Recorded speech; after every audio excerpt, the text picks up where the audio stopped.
welcome to Arthur Brown Photography. Today I'm going to talk a bit about event photography. In my local town of Chesterfield, we recently had a 1940s market day. This has been an annual event, although there may have been 1 or 2 years missed with the recent pandemic. I do remember going a couple of years ago, doing some photographs there. Getting people out in the streets in fancy dress and period costume is always a good opportunity for a good bit of street photography. And at an event like this, it's perhaps an event where people expect to have their photograph taken, so there perhaps isn't the need to be as discreet as perhaps you might be with more standard street photography. So therefore I decided to take out Canon 5DS and the Canon EF 70-200 f2.8 Mark II zoom lens. Now these are hardly subtle pieces of equipment. With this large lens and very large camera, as I end up as hardly being a discreet photographer.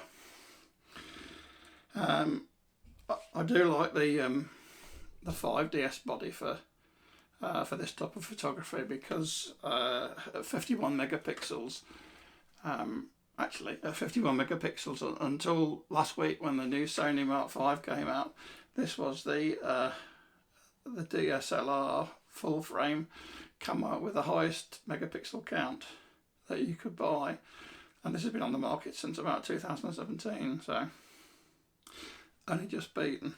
But having the huge megapixel count does mean that you can zoom right in and crop areas out of frames and still have fantastic quality. And also, full frame from this is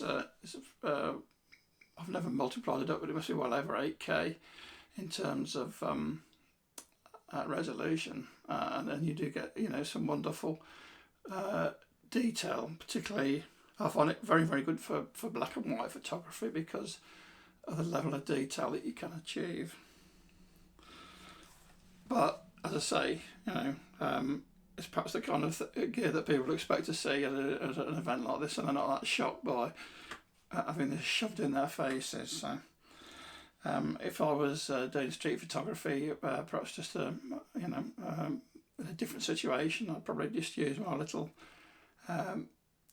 Fuji 100 X because it's quite discreet and people just think, oh, it's an old man with an old film camera.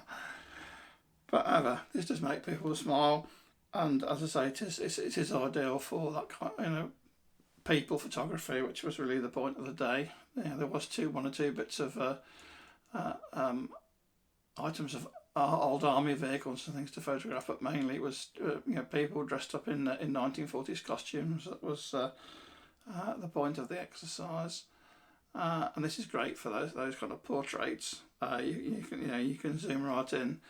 F2.8 or f4, you've got fantastic out of focus backgrounds. So without any more ado, let's look at some of the frames that we took on that day. First of all is the inevitable 1940s singing girls. I've got this guy who is watching the singing girls.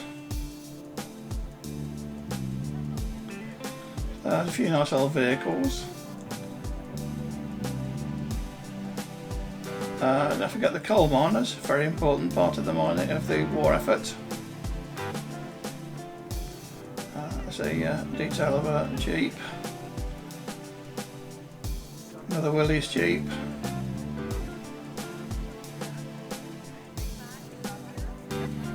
A larger fighting vehicle. There's some people in period costume. The guy here is in a civil defence uniform.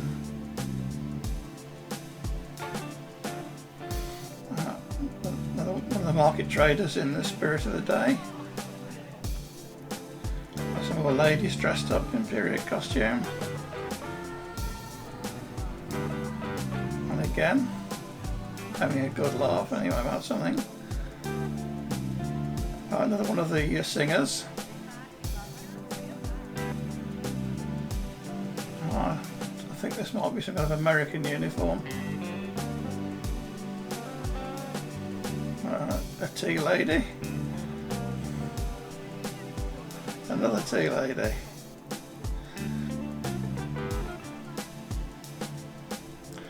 A chap with a tin helmet on.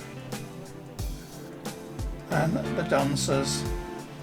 There's always dancers at these things. Well, I hope you all enjoyed seeing the pictures of the Chesterfield Market 1940s day. Please look out for my next video. And bye for now.